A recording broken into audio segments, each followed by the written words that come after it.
অলসই অলসই আমার ইচ্ছা করে তোদের মতন মনের কথা কই।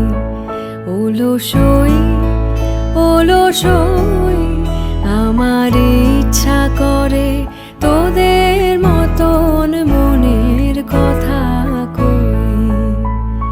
ছড়িয়ে দিয়ে পাদুখানি কোণে বসে কানাকানি, ছড়িয়ে দিয়ে পাদুখানি কোণে বসে কানাকানি, কভু হেসে কভু কেঁদে চেয়ে বসে রই।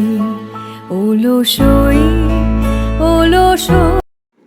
আমি শিল্পী সরকার মল্লিক, কোচবিহার টু গোপালপুর জিপি 440 নম্বর কেন্দ্র।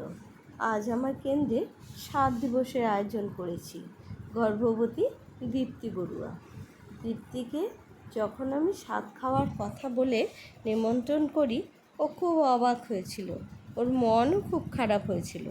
যাই হোক, আজও কেন্দ্রে আসতে অনেক দেরি করেছে, একটু লজ্জাও পাচ্ছিল।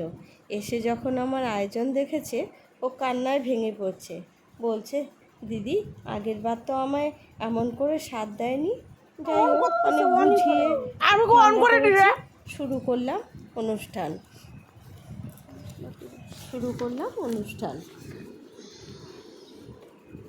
ওর মন এত ভার ছিল, একটু হাসলোও না।